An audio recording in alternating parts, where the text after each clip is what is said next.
আসসালামু আলাইকুম। আশা করি সবাই ভালো আছেন। একটা প্রাসঙ্গিক বিষয় নিয়ে কথা বলার জন্য আজকের ভিডিওটা করা।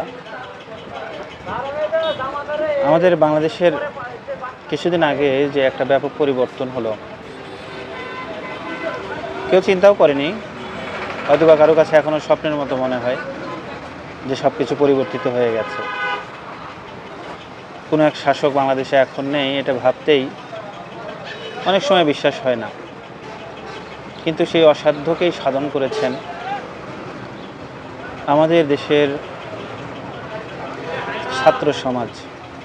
ছাত্ররা তাদের জীবন উৎসর্গ করে রক্তের বিনিময়ে আমাদেরকে এই স্বাধীনতা এনে দিয়েছে। তো স্বভাবতই ছাত্রদের দাবির মুখেই ডক্টর ইউনূস এই অন্তর্বর্তীকালীন সরকারের প্রধান হন। আর ছাত্রদের পক্ষ থেকে দুজন উপদেষ্টা, আমাদের সম্মানিত দুজন উপদেষ্টা নিয়োগপ্রাপ্ত হন। গত কিছুদিন আগে দুই উপদেষ্টা কিছু ফরেন ডেলিগেটসদের সাথে বসে একটা মিটিং অ্যাটেন্ড করছিলেন। সেই মিটিংয়ের একটা ভিডিও খুব বেশি ভাইরাল হয়েছে। সেই ভিডিওতে দেখা যাচ্ছে ফরেন ডেলিগেটস যারা আছেন তারা ইংলিশে কথা বলছেন, আর আমাদের যারা উপদেষ্টা আছেন তারা বাংলায় কথা বলছেন। দোভাষীর মাধ্যমে তাদের সাথে কথা বলার চেষ্টা করছেন। এটা নিয়ে অনেকেই ট্রল করছেন, অনেকের সাথে কম্পেয়ার করছেন, ইংলিশ জানে না, ইংলিশ পারে না, ইংলিশ বোঝে না। এইসব উপদেষ্টা ঢাকা বিশ্ববিদ্যালয়ে পড়ে, তারা আবার সরকার চালাবে, ওই যে ছাগল দিয়ে হাল চাষ করার মতো, এরকম চিন্তা ভাবনা করছে, অনেক রকমের কথা বলছে ফেসবুকে বা বিভিন্ন সোশ্যাল মিডিয়ায় আর কি। যারা পোস্টগুলো করছেন তাদের প্রতি আমি বিনীতভাবে একটা অনুরোধ জানাচ্ছি এবং জানতেও চাচ্ছি যে আপনারা আসলে ঢাকা বিশ্ববিদ্যালয় সম্পর্কে কতটুকু ধারণা রাখেন। ঢাকা বিশ্ববিদ্যালয়ে যারা ভর্তি হন, যারা ঢাকা বিশ্ববিদ্যালয়ে কোয়ালিফাই হয়ে পড়াশোনা করেন, তারা বাংলাদেশের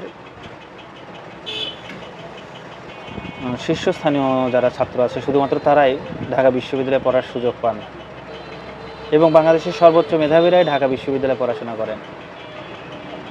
যারা আপনারা পোস্ট করছেন যে তারা ইংলিশে কথা বলতে পারে না, বিষয়টা আসলে এরকম নয়। আসলে ডিপ্লোম্যাটিক ভাষা অন্যরকম, যেটার জন্য অনেক কিছু মেনটেন করে চলতে হয়।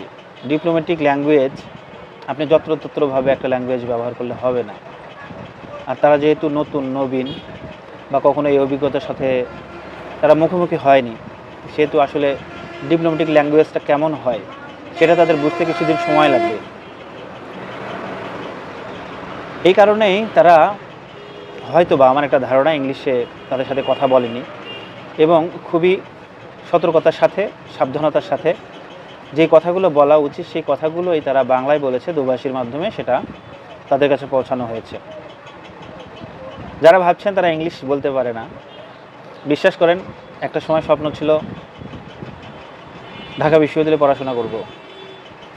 অনেক পড়াশোনাও করেছিলাম, কোচিং করেছিলাম, অনেক রকমের প্রস্তুতি নিয়েছিলাম।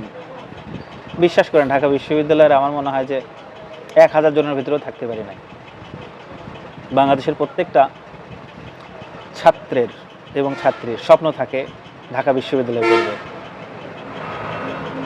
ঢাকা বিশ্ববিদ্যালয় এমন একটা বিদ্যাপীঠ বাংলাদেশের, যেখানে দেশের সবচেয়ে সেরা মেধাবীরাই পড়াশোনা করে। যারা এই পোস্টগুলো করছেন তাদের অবগতির জন্য জানাচ্ছি, ঢাকা বিশ্ববিদ্যালয়ের যে দুজন সমন্বয়ক আছেন, আমার মনে হয় আপনাদের মতো দুই একটা পোস্টকারীকে, যারা ফেসবুকে বিভিন্ন জায়গায় পোস্ট করছেন, তাদেরকে বসে প্রাইভেট পড়ানোর মতো ক্ষমতা আছে তাদের। আর ইংলিশে যদি তারা সারাদিন কথা বলে, বাংলায় বলার প্রয়োজন হবে না। আপনারা ঢাকা বিশ্ববিদ্যালয়ের স্টুডেন্টদের মেধা সম্পর্কে ধারণা রাখেন না। বাংলাদেশের যারা শীর্ষস্থানীয় সচিব বলেন, আমলা বলেন, যে যেই প্রান্তেই আছে, যে যত উচ্চ পর্যায়ে আছে, ঢাকা বিশ্ববিদ্যালয়ে পড়া তাদের জন্য একটা স্বপ্ন ছিল, যারা পড়তে পারেনি। একজন সচিবও যদি শোনে ঢাকা বিশ্ববিদ্যালয়ের ছাত্র, তাহলে ওই সচিব যদি ঢাকা বিশ্ববিদ্যালয়ে পড়ে না থাকেন, অন্ততপক্ষে এই আফসোসে মাথা নত করেন যে যদি আমি ঢাকা বিশ্ববিদ্যালয়ে পড়তে পারতাম। তারা সেখানকার ছাত্র। অতএব আপনারা যারা ভুলের মধ্যে আছেন, যারা চিন্তা করছেন তারা মেধাবী নয়, তারা ইংলিশে কথা বলতে পারে না, ইংলিশে কথা বলাটা মুখ্য কোনো বিষয় না। আমার মতো একটা নগণ্য মানুষও যদি আমিও চেষ্টা করি, তাহলে হয়তো সারাদিনে বাংলা না বললেও চলবে। আর তারা আমাদের চেয়ে কয়েকশো গুণ মেধাবী, তারা ইংলিশ বলতে পারে না। আপনারা বোকার সঙ্গে বসবাস করছেন, সমালোচনার জন্য সমালোচনা করছেন। ওদেরকে সম্মান করতে শিখুন। ওরা যেমন মেধাবী তেমন সাহসী। ওদের জন্য আমাদের স্বাধীনতা। ওরা যদি জীবন বাজি না রাখতো, তাহলে আজকে আমাদের অবস্থা কোথায় গিয়ে দাঁড়াতো আপনি হয়তো কল্পনাও করতে পারবেন না। সুতরাং ওরা আমাদের গৌরব। ওদের গৌরব নষ্ট করার জন্য কোনো রকমের পোস্ট ফেসবুক বা কোনো সোশ্যাল মিডিয়ায় করবেন না। সবার প্রতি অনুরোধ থাকবে। সবাই ভালো থাকবেন, সুস্থ থাকবেন। আসসালামু আলাইকুম রহমতুল্লাহ।